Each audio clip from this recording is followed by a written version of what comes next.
نظام جو ہے یہودیوں کے چالاک ذہن کی پیداوار ہے.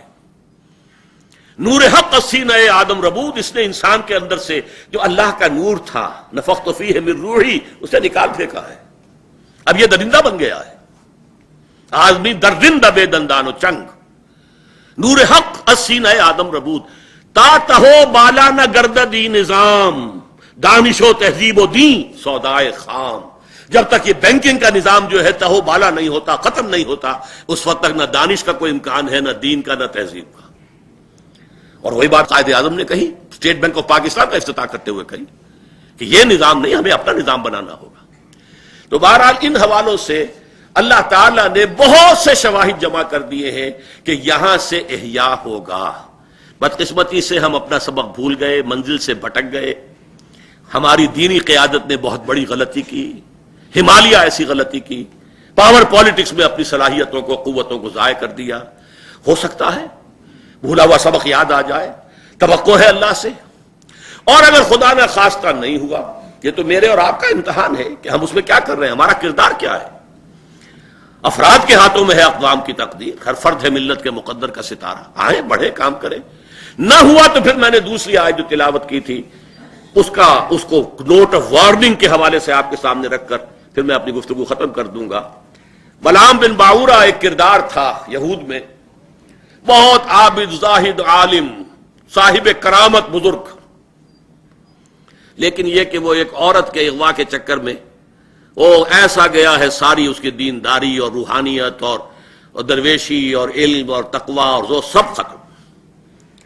اس کی مثال دی ہے، وَاتْلُ عَلَيْهِمْ نَبَأَ الَّذِي آتَيْنَاهُ آیَاتِنَا.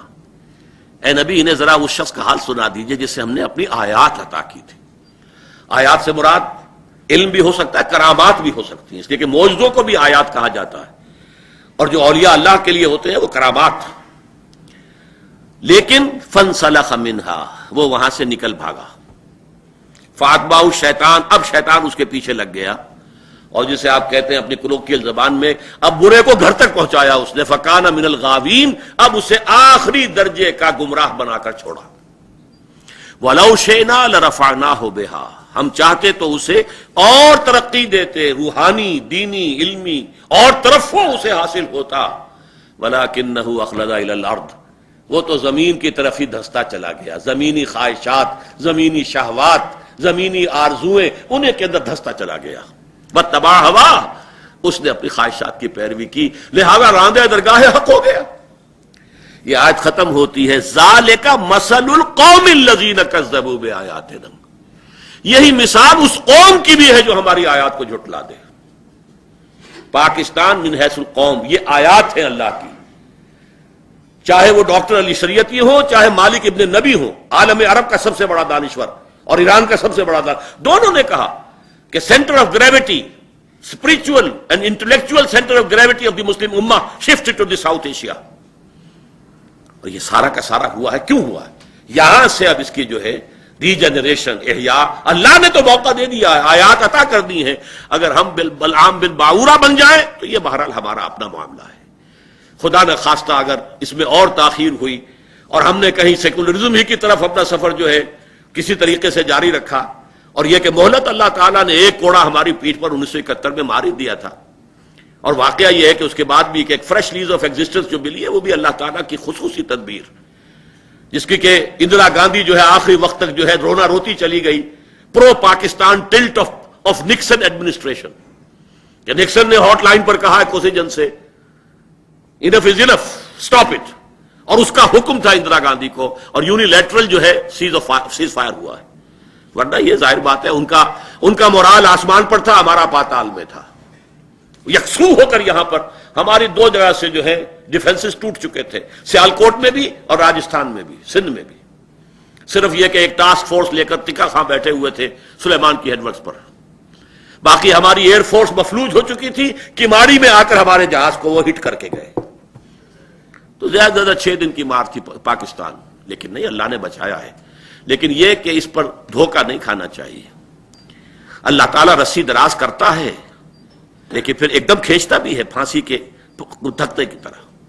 ایسا نہ ہو کہ ہم بلعام بن باعورہ بن جائیں، لیکن اس کے لیے ہم میں سے ہر ایک کو کمر کسنے کی ضرورت ہے، اور اس کے لیے اپنی اپنی مساعی کو ان صلاتی و نسکی و محیای و مماتی للہ رب العالمین، اس انداز میں اپنے آپ کو اس دین کے احیاء اور نظام خلافت علی منہاج النبوہ کے قیام کے لیے وقف کرنا چاہیے۔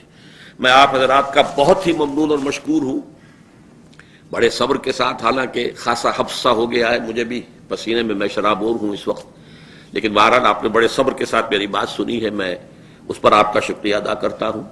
اور اب جیسا کہ آپ کو معلوم ہے میں ان حضرات کے سامنے، جیوری کے سامنے پیش ہوں، تو یہ حضرات بس یہ گزارش ہوگی کہ میرا امتحان زیادہ سخت نہ لے۔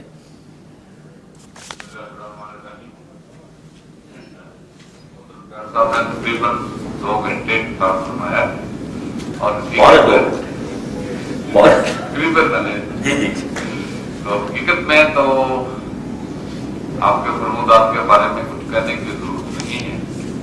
ہم جو دینی جماعتوں کے کردار کا آپ نے ذکر کیا تو جناب کو بھی یہ یاد ہوگا کہ بعض موقع پر دینی جماعتوں کی طرف سے یہ بات کہی گئی کہ ہم نہیں کہتے تھے کہ یہ جو قیادت ہے مسلم لیگ کی یہ تو پریکٹسنگ مسلمانوں پر مشتمل نہیں ہے، تو اس بات سے وہ فرق کا اظہار کرتے رہے۔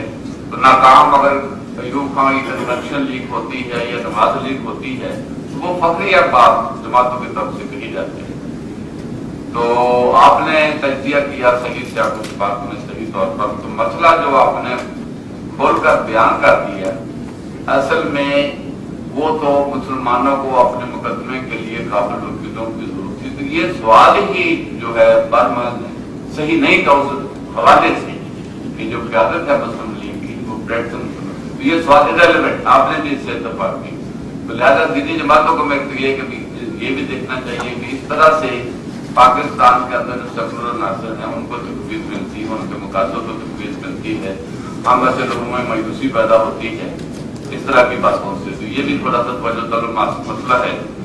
دوسرے آپ کے ارشادات کا ایک پہلو کہ بھئی لسانی جو قومیت ہے پاکستان کے لیے وہ مشکل ہے، لیکن بہرحال قیادتوں کا کام ہوتا ہے کہ جتنے بھی بندن مل سکیں قومیت کو اور وطنیت کو کے استحکام کے لیے، تو آپ نے یہ بڑھایا کہ سندھ کے لوگ اردو کو برداشت کرنے کے لیے جاتے ہیں۔ میرا اس میں اپنی ایک رائے ہے کہ یہ بھی پاکستان کے خلاف ہونے والی سازشوں میں سے ایک سازش ہے۔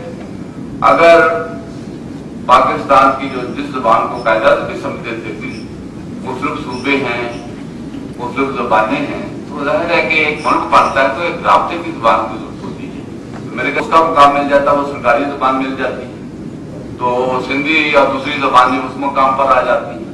تو اب یہ جو ہوا ہے کہ مقامی یا صوبائی زبانوں کا ایک تصادم کروایا گیا ہے قومی زبان کے ساتھ ایک خاص مقصد کے تحت۔ تو جہاں تک اردو کا تعلق ہے، یہ جس طرح سرحد میں ہے، بلوچستان میں ہے، سندھ میں ہم نے دیکھا ہے کہ سارے لوگ سمجھتے ہیں، بولتے ہیں، کوئی ایسی بات نہیں ہے، لیکن جب آپ سرکاری زبان رکھیں گے، انگریزی کو مسلط رکھیں گے، قومی زبان کو صرف قومی زبان ویسے بنائے رکھیں گے تو پھر تو تصادم پیدا ہونا ہے۔